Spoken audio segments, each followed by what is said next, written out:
हाल ही में जो बीटीएस सामने है उसमें सहर बहुत एंशियस और नर्वस दिखाई दे रही है। वो जल्दी जल्दी कौसर को कहीं अपने साथ लेकर जाती हुई दिख रही है, लेकिन यहाँ एक इंटरेस्टिंग बात यह है कि उसके चेहरे पर एक्साइटमेंट से ज़्यादा घबराहट नजर आ रही है।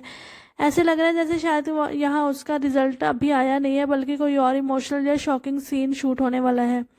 हो सकता है सहर किसी टेंशन में हो या किसी स्टोरी में आगे कोई बड़ा ट्विस्ट आने वाला हो, जिसकी वजह से वो इतनी बेचैन दिखाई दे रही है। क्या आप सब लोगों को याद है शो के शुरुआत में जब सहर अपनी अम्मी कौसर के साथ लखनऊ की मीनार पर गई थी? वहां सहर ने जिस खुशी से डांस किया था कि वो पूरे लखनऊ में 10th के एग्जाम में टॉप करेगी, और प्रोमो में भी साफ दिखाया गया कि सहर सच में 10th के एग्जाम में पूरे लखनऊ में टॉप करने वाली है। इसलिए अब फैंस मेकर से यही उम्मीद कर रहे हैं कि हमें वही मैजिकल हार्ट टचिंग मजाक वाला डांस सीक्वेंस फिर से देखने को मिले। सच में अगर फिर से सहर और कौसर उसी तरह खुशी में डांस करते दिखाई दे तो वह सीन ऑडियंस के लिए बेहद इमोशनल और गूज बम्स वाला मोमेंट बन जाएगा। जिस तरह से सबसे ज्यादा ध्यान खींचा है जिस चीज ने, वो है कौसर का कैरेक्टर डेवलपमेंट।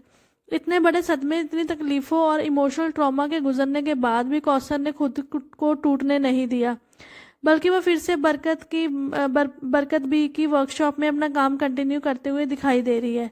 और ऑनेस्टली राइटर्स ने यहाँ कौसर के किरदार को बहुत खूबसूरती से इस ट्रैक को पोर्ट्रे किया है, क्योंकि उन्होंने दिखाया है कि सेल्फ रिस्पेक्ट और आत्मनिर्भरता कितनी इम्पोर्टेंट होती है। शायद कौसर ने यह फैसला लिया हो कि चाहे उसकी जिंदगी में कितना भी तूफान क्यों ना आए, लेकिन वो अपनी बेटी का खर्चा और अपनी जिम्मेदारियां खुद उठाएगी। यही बात उनके कैरेक्टर को और भी ज्यादा इंस्पायरिंग बनाती है। अब क्योंकि कौसर और सहर नई न्याजी मंजिल में रहने आ गए हैं, तो यहाँ कहानी में कुछ ना कुछ डायनामिक्स देखने को मिल सकते हैं।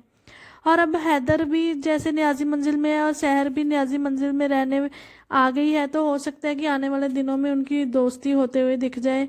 तो क्या ऐसा हो सकता है कि माहिद को जेलसी महसूस हो? क्योंकि ऑनेस्टली हमने सहर को तो जेलस होते हुए काफ़ी बार देखा है, लेकिन जेलस माहिद हमने कभी नहीं देखा। माहिद का पॉजिटिव साइड अगर सामने आता है तो लीड स्टोरी में और एक्साइटमेंट बढ़ सकती है। इतना कुछ झेलने के बाद भी मेंटली इतना स्ट्रांग रहना किसी के लिए आसान नहीं होता। कौसर और सहर ने ये साबित कर दिया है कि वो अंदर से कितनी ज़्यादा स्ट्रांग है। सच कहे तो माही ने इस किरदार को बहुत खूबसूरती से पोर्ट्रे किया है। हर इमोशंस अपनी सिंसियरिटी के साथ ऑडियंस तक पहुंचाए हैं।